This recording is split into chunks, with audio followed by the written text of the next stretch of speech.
Jai Shri Radhakrishna. Welcome to Sangeeta's kitchen. कशा आहात तुम्ही सर्वजण? मस्त आहात ना? मस्तच राहा, चांगले चांगले पदार्थ बनवत राहा आणि खात राहा. तर हे पहा, आज मी माझ्या मुलांना टिफिनसाठी छान अशी तोंडलीची भाजी बनवलेली आहे. तर खूप अशी छान झालेली आहे भाजी खाण्यासाठी. तर त्यासाठी मी तोंडली घेतलेल्या आहेत आणि मिरच्या घेतलेल्या आहेत. 2 प्रकारच्या मिरच्या मी इथे घेतलेल्या आहेत. टोमॅटो आणि कांदा मी कापून चिरून घेतलेला आहे.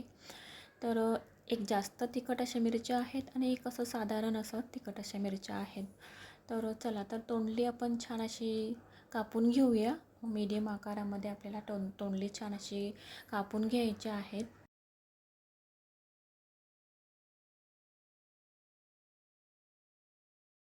भाजी चपातीसोबत किंवा तांदळाच्या भाकरीसोबत खूप अशी छान लागते भाजी खायला.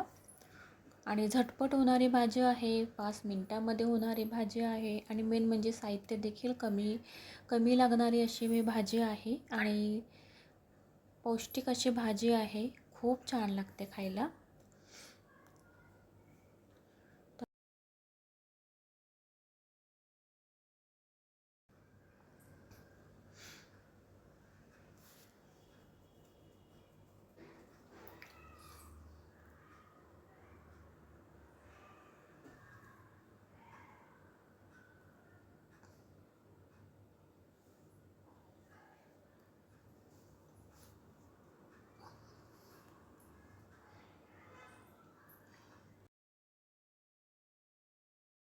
तर पाहू शकता, अशा प्रकारे आपल्याला सगळी तोंडली अशी बारीक चिरून घ्यायची आहेत, कट करून घ्यायचे आहेत.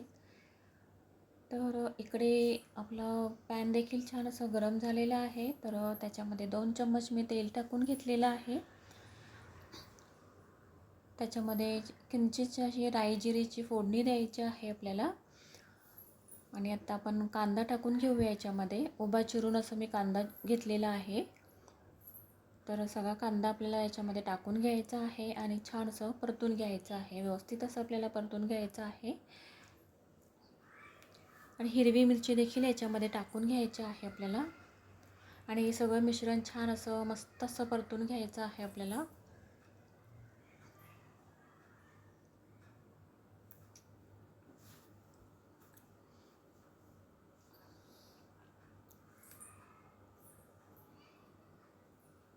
कांदा छान असा सॉफ्ट झालेला आहे.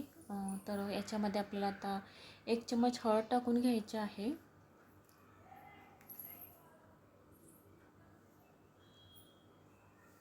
आणि छान असं मिक्स करून घ्यायचं आहे. आणि आत्ता याच्यामध्ये आपल्याला तोंडली टाकून घ्यायची आहेत. तोंडली अशी चवीला खूप अशी छान लागतात. भाजीमध्ये देखील, कोणत्याही भाजीमध्ये तुम्ही थोडी अशी तोंडली घालू शकता. खूप छान अशी टेस्ट लागते तोंडलीला. आणि सेपरेट अशी भाजी देखील तुम्ही तोंडलीची करू शकता. तर तोंडली तर सगळी आपली टाकून झालेली आहे. तर छान असं मस्त असं मिक्स करून घ्यायचं आहे.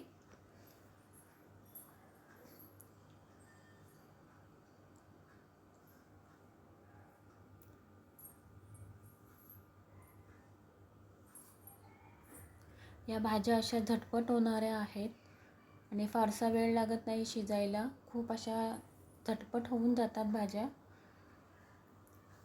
तर याच्यामध्ये मिरच्या टाकून घेतलेल्या आहेत. टोमॅटो देखील आपल्याला याच्यामध्ये टाकून घ्यायचं आहे आणि किंचित असं मीठ टाकून घ्यायचं आहे. आपल्याला भाजीमध्ये चवीनुसार मीठ टाकून घ्यायचं आहे. तर 1 चम्मच मीठ टाकून घेतलेलं आहे मीठ याच्यामध्ये. आणि छान असं मिक्स करून घ्यायचं आहे आणि थोड्या वेळासाठी फक्त झाकण देऊन ठेवून द्यायचं आहे.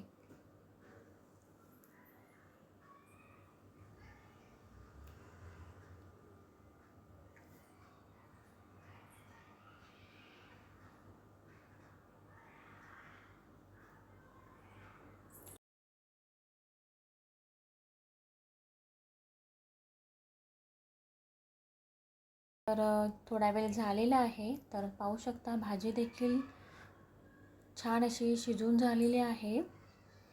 मिक्स करून घेऊया आपण छान अशी. चवीला खूप अशी सुंदर अशी छान अशी भाजी लागते.